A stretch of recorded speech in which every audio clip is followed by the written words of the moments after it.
for Harry and Meghan to be stripped of their HRH titles. A new poll by Find Out Now has revealed that most of the public is supporting the... Buckingham Palace released a statement that sent shockwaves across continents. Meghan Markle, the Duchess of Sussex, was no longer a duchess. Her royal title had been stripped by order of King Charles III himself. And within minutes, the world knew. The news broke mid-morning in London, but its impact was instant and global. Headlines across the world screamed of the seismic shift. In just a few cold lines, the monarchy had drawn a line unforgiving and irreversible. For years, the relationship between Meghan and the royal family had teetered on the edge of scandal, silence, and confrontation. But this was different. This was decisive. This was final. Cameras caught Meghan hours later, walking through a Los Angeles parking lot dressed in black, her face shielded by large sunglasses. No statement. But the silence said everything. According to insiders, she hadn't been told in advance. The decision was cloaked in extraordinary secrecy. Not even Prince Harry, they claim, received formal notice before the public did. It was a decree forged in solitude signed by the monarch, sealed in confidence, and unleashed like a lightning bolt. The statement itself was brief and cold. In accordance with the sovereign's duty to safeguard the dignity of the crown, His Majesty King Charles III has formally rescinded the royal title of the Duchess of Sussex from Ms. Meghan Markle, effective immediately. No emotion, no explanation, just precision. But behind those words lived a truth far more complex, a reckoning that had been simmering for years. Royal correspondents scrambled for context. Had Meghan done something recently to provoke this? Was this fallout from her latest media project? Or was it something deeper? A quiet punishment, perhaps, for years of interviews, memoirs, and royal tell-alls that exposed the monarchy's deepest cracks. Theories spread fast, but answers remained locked behind palace gates. Only one thing was clear: this was not spontaneous. Those close to the royal court whispered of long, calculated deliberations. This wasn't a king acting in anger. This was a monarch carrying out a plan rooted in duty and perhaps a promise to someone no longer alive. In truth, the machinery had been turning for months. Meetings with legal advisors, quiet consultations with senior aides, a circle so small, even many inside the palace were left in the dark. The media exploded. Commentators weighed in. Supporters rallied behind Meghan, calling the decision harsh, even cruel. Others praised the king's move as necessary and overdue. Message that royal privilege must be earned, not inherited by marriage, and commercialized through Netflix deals and book advances. Meghan, once hailed as the fresh face of a modern monarchy, was now cast out of the royal fold officially, undeniably. But this story didn't begin with a signature or an envelope bearing a crest. It started long before, when Hollywood met the eye, House of Windsor. And to understand the weight of what just happened, we need to travel back to the very moment Meghan Markle's royal journey began. She stepped into royalty with dreams in her eyes and a crown on her name. But fairy tales end differently behind palace gates. Meghan Markle's entrance into the British monarchy wasn't just a marriage, it was a cultural flashpoint. She came not from a lineage of dukes and duchesses, but from the sunlit streets of Los Angeles. The daughter of a yoga instructor and a lighting director, Meghan grew up far from the grandeur of Windsor. She built herself brick by brick, audition by audition. From hustling in Hollywood to finally breaking through with Suits, she wasn't handed anything. Every inch of her rise was earned. And maybe that's what made her so different, so bold, so dangerous to a system that thrived on obedience. When she met Prince Harry, the world shifted. Their love story unfolded at a speed that made headlines and raised eyebrows. What began as a quiet, blind date quickly became an international obsession. The world watched as a Hollywood actress and a British prince crossed oceans and cultural divides to build something raw and real. But even before the wedding bells rang, trouble had begun. The press feasted on Meghan's every move, every smile, every silence. She wasn't just dating royalty, she was challenging it. The royal wedding in 2018 was meant to be a rebirth, a moment where monarchy met modernity. The ceremony was broadcast across continents, watched by millions, celebrated for its symbolism. A biracial American woman marrying into one of the oldest monarchies in the world. It felt like history, bending toward progress. A gospel choir echoed through St. George's Chapel. Meghan walked part of the aisle alone. Her mother, Doria Ragland, sat proudly in the pews, the only family member present from Meghan's side. It was bold. It was hopeful. It was radical, and yet, from that moment, the palace began to retreat. The institution, rooted in centuries of sameness, was not prepared for difference, let alone defiance. Meghan, who had been hailed as a beacon of change, quickly became a lightning rod for criticism. Not for failing her duties, but for doing them differently. The British tabloids, merciless and unrelenting, began dissecting her every word and wardrobe choice. They questioned her motives, her loyalty, her very identity. Stories were laced with subtle racism and overt misogyny, and still the palace said nothing. Her American spirit, her confidence, her refusal to be silenced, these weren't embraced as strengths. Inside the palace, they were viewed as disruptions. Behind the smiles and formal engagements, there was unease. Meghan's mere presence had upended centuries of tradition, and the more she tried to belong, the clearer it became that she never truly would. She had walked into the gates of Buckingham Palace not as a bride, but as a storm. The world thought they were witnessing a modern fairy tale. But Meghan was already living through a slow unraveling, one headline, one protocol, one cold silence at a time. The dream hadn't died. It had been smothered. And as the golden dust of the royal wedding settled, the reality of what she had married into began to harden. It was not a new beginning. It was a carefully managed stage. And the more she tried to live authentically, the more the walls began to close in. The tiara glittered, but the silence behind palace doors was deafening. Meghan was in, but never truly accepted. Beneath the pomp and pageantry, fault lines began to fracture the royal image. Whispers of discontent started seeping through the palace walls, and those whispers would soon become headlines. Rumors emerged of tension between Meghan and staff. Insiders spoke in coded language, referencing a culture clash, a new duchess with new energy disrupting the old guard's fragile balance. Some claimed staff were left in tears. Others insisted Meghan was misunderstood.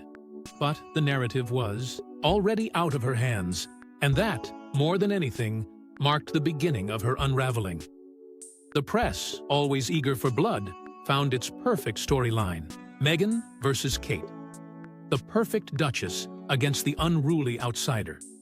It didn't matter what actually happened, because what mattered was the perception. One smiling, poised, and British. The other bold, expressive, and American. Even small moments, like who made whom cry at a dress fitting, were distorted and magnified. Meghan became a villain in a carefully crafted tale, one that echoed old prejudices in new, modern packaging. The palace said nothing. No correction, no denial, just silence. And silence, in this world, speaks louder than truth. Behind the scenes, Meghan struggled to breathe under the weight of royal protocol. Every move required approval, every word rehearsed, every outfit scrutinized. The independence she once owned was gone, replaced by curtsies, statements crafted by press secretaries, and rules she never got to write. She was told not to speak, not to act, not to feel without permission. What she had signed up for wasn't a family, it was an institution. And inside that institution, there were no second chances. Soon, palace sources began branding her difficult, a duchess with opinions, a woman who asked questions. The word circulated in tabloids like a warning, but Meghan pushed back, quietly yet firmly. She denied the accusations and insisted she treated people with respect. Still, the court of public opinion had already chosen sides. To some, she was a revolutionary trying to modernize a relic. To others, she was a disruptor, threatening to dismantle centuries of tradition. There was no middle ground, no space for nuance. Meghan either embodied hope or defiance, depending on who was watching. And through it all, Harry stood by her, a prince torn between duty and love. But the more the attacks mounted, the clearer his choice became. He began pulling away from royal life missing engagements, refusing to smile for the cameras, pushing back against the press that had once defined his image. For the first time, the world saw a Windsor choosing to protect a woman over preserving the crown. And that choice would cost them both dearly. The divide was no longer hidden. It was painfully public. Meghan's presence, once seen as a symbol of progress, had become a threat to a system built on sameness. And as the pressure escalated, from whispers to war, a storm was brewing, one that would soon explode into a royal crisis, unlike anything the modern monarchy had faced before. They didn't just step back, they detonated tradition. And the monarchy has never been the same. On January 8, 2020, Meghan and Harry published a statement that read like a political resignation, not a royal update. They declared they would step back as senior members of the royal family and work to become financially independent. The words were chosen carefully, but the impact was nuclear. For centuries, royal life had one rule: you're in or you're out. There was no in-between. Yet Meghan and Harry tried to rewrite the rules, not with whispers behind closed doors, but with an announcement broadcast to the world. And they didn't consult the Queen. The fallout was immediate. The palace was blindsided. For a family built on protocol, secrecy, and order, this public declaration felt like betrayal.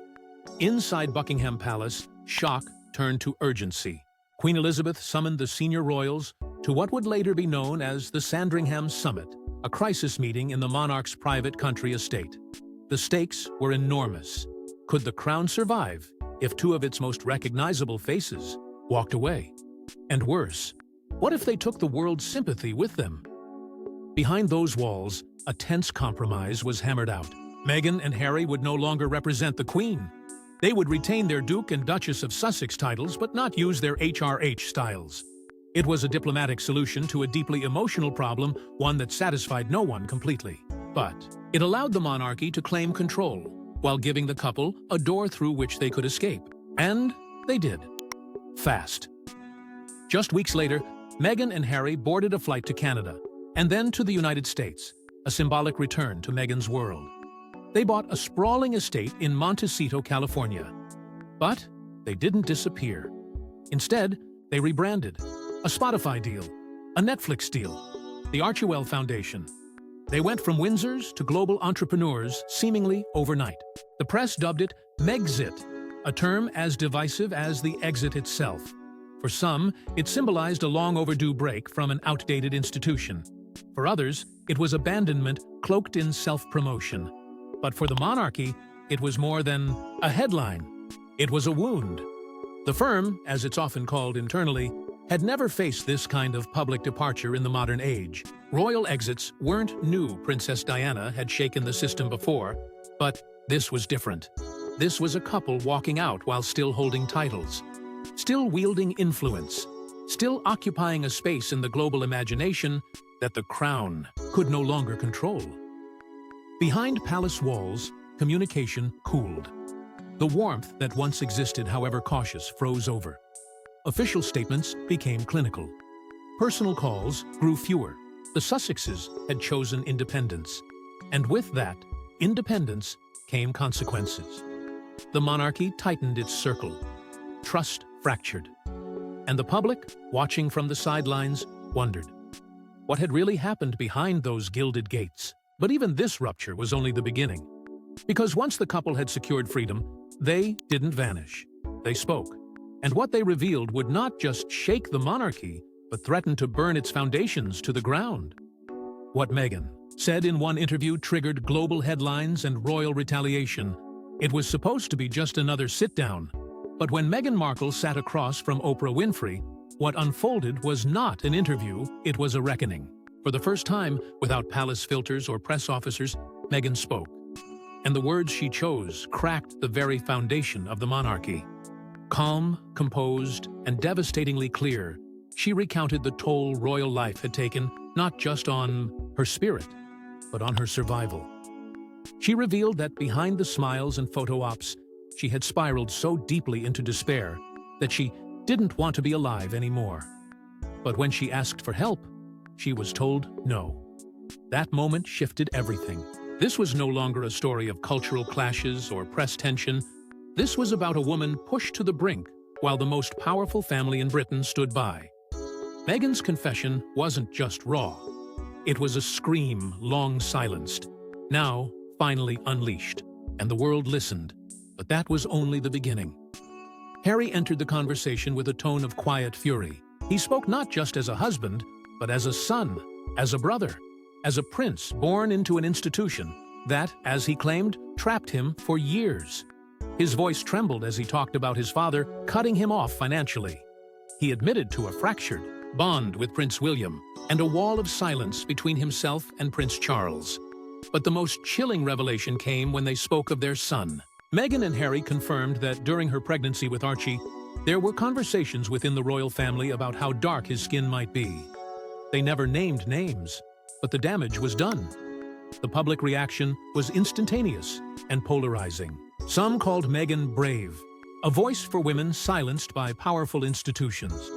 Others accused the couple of betrayal, airing family secrets for profit and attention. But regardless of which side people took, one thing was undeniable. The monarchy had never faced a crisis quite like this. Not in this era, not in this way. For days, the palace remained silent. The usual strategy waited out, let the story fade, seemed to be in place. But the pressure mounted. Media outlets demanded comment. Political figures weighed in. International headlines painted the monarchy in the harshest light it had seen since the days of Princess Diana. Then, finally, Buckingham Palace issued a rare, carefully worded statement. It was short, cold. Recollections may vary. A subtle dismissal masked as diplomacy. But the damage had already been done. The fracture now wasn't just emotional, it was political, cultural, global. Meghan and Harry were no longer just a royal couple. They had become symbols of something far larger. Identity, race, mental health, institutional failure. And as the palace tried to recover, one truth became crystal clear. This was no longer a family feud. This was a war of ideologies, old power versus new voice. And while the world was still absorbing the fallout, a hidden truth buried under royal seals and ancient silence was about to emerge. A truth that would not just validate everything Meghan and Harry said, but send the monarchy into a constitutional storm. Before she passed, the Queen left more than just memories, she left instructions. And they changed everything. Quietly sealed, hidden beneath layers of royal protocol and tradition, Queen Elizabeth II's final will wasn't merely a matter of estates and heirlooms. It was a declaration, a reckoning, a final word from a monarch who had spent 70 years holding together an empire of shadows and crowns. Most royal wills are locked away for decades, unseen by the public and protected by law. But this one was different, because within it were specific provisions, radical, clear, and unshakably personal. The Queen had always believed in service. Her reign was defined not by spectacle, but by duty. She had outlasted prime ministers, wars, divorces, and scandals. But what she couldn't tolerate, at least in the end, was the erosion of what those royal titles were meant to represent. To Elizabeth, being royal was never about fame, it was about function. The will echoed her values in one chillingly firm clause. Titles must reflect service, not celebrity. And with that one sentence, she drew a line between those born into duty and those who walked away from it. In what stunned even palace aides, the will went further. It specifically named Harry, Meghan, Archie, and Lilibet. She didn't condemn them, but she didn't absolve them either. She acknowledged the hurt, the confusion, the loss, but she stood by her principles. Meghan and Harry's decision to leave the working royal life had, in her eyes, broken an unspoken covenant. A covenant of loyalty, of responsibility, of representation. Her words were not cruel, but they were sharp. This wasn't about revenge. It was about preserving the integrity of the crown for generations to come. For King Charles III, these words weren't just the dying wishes of a mother. They were marching orders. In the months that followed her death, Charles found himself torn between emotion and expectation. But when the seal was broken, and her wishes made clear. The fog lifted. What had seemed like a potential vendetta became a royal mandate. His mother's values, etched in her final testament, would now guide his hand. He didn't act out of anger.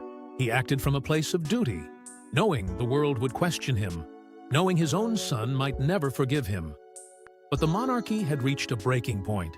In Charles's view, the institution couldn't afford to be diluted, especially not by Netflix contracts, tell-all books, and carefully managed celebrity appearances. The Queen had asked him, indirectly but unmistakably, to protect the monarchy's sanctity. And so he did.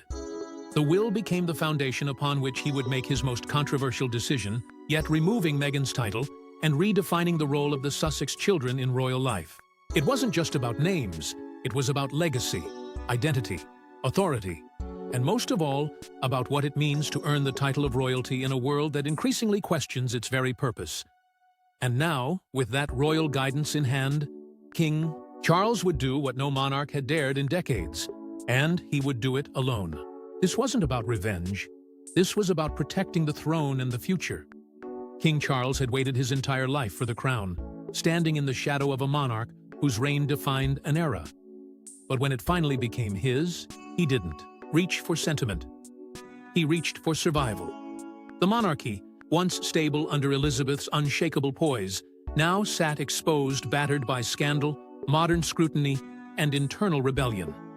And Charles knew that if it was to endure, it couldn't simply survive on lineage. It had to evolve. So he began stripping away the excess. A quieter, leaner monarchy. Fewer royals, fewer titles, fewer privileges. It would be radical. It would be ruthless. And it would begin with Meghan. The decision came without ceremony. No prior notice, no public warning. Meghan's title as Duchess of Sussex was quietly removed from official records. Her name unlinked from senior roles. Her profile altered. One signature, one seal, and it was done. This was not a negotiation. It was a decree. The announcement landed with chilling precision, deliberately firm, deliberately final. While the world speculated over royal unity, King Charles had acted with the cold efficiency of a ruler reshaping his court. And in doing so, he made one thing clear. Service, not status, would define his reign. For Archie and Lilibet, the line was finer. They would retain their legal rights to the titles of Prince and Princess, as set by King George V's 1917 letters patent. But practically, those titles would mean little. No official roles, no public duties, no royal privileges. They would live as royals by name alone, frozen between tradition and consequence. It was, in many ways, a compromise, but also a warning. Being born into royalty would no longer guarantee a place within it. Charles's message echoed his mother's final wishes, that royal standing must come with accountability, that public trust is not inherited, it is earned. His decision to remove Meghan's title and limit her children's place in royal life wasn't just a move against a rebellious branch of the family. It was a public reset, a line drawn between performance and purpose. It said, plainly, you can't wear the crown when you've turned your back on what it stands for. Behind closed doors, few knew this was coming. Royal insiders would later reveal that the plan had been carefully developed in silence. Only 3 senior advisors were involved. Meetings were held in private residences, not official offices. Legal teams were sworn to secrecy. The announcement was drafted months in advance, waiting only for the right moment. And when it came, Charles acted alone.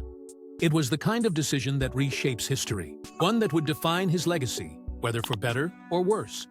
But no royal decision exists in a vacuum. Outside palace gates, cameras rolled, voices clashed. And in Los Angeles, Meghan Markle received the news not with words, but with silence. The reaction that followed would speak volumes, and it would reveal that this royal game was far from over. Titles gone, trust broken, and for Meghan, perhaps the final goodbye to a family that never fully welcomed her. The decision had been made, stamped in royal ink and shared with the world. But Meghan said nothing. No interviews, no posts, no statements, just silence. And that silence in a world obsessed with noise, said everything. Some saw it as shock, others as peace. Perhaps it was both. The weight of years spent defending, explaining, enduring, finally lifted. Or perhaps it was the final wound, too deep for words. Harry, however, was not silent. Behind palace walls, his reaction was described as one of heartbreak. To him, this wasn't just about a title, it was a severing of identity. A statement that his family no longer recognized the life he had chosen. For years, he had walked a line between duty and independence, trying to bridge the gap between the old world and the one he now lived in. But this felt like a door slamming shut. Meghan was his wife. Archie and Lilibet, his children. And now, all three had been symbolically pushed to the margins of a dynasty he was born to defend. Outside the palace, the public watched with fascination and fury. For some, King Charles's bold move was exactly what the monarchy needed. A return to discipline. A message that tradition could not be bent for anyone, not even a prince. Others, though, saw cruelty. A refusal to evolve. A punishment handed down not for betrayal, but for daring to be different.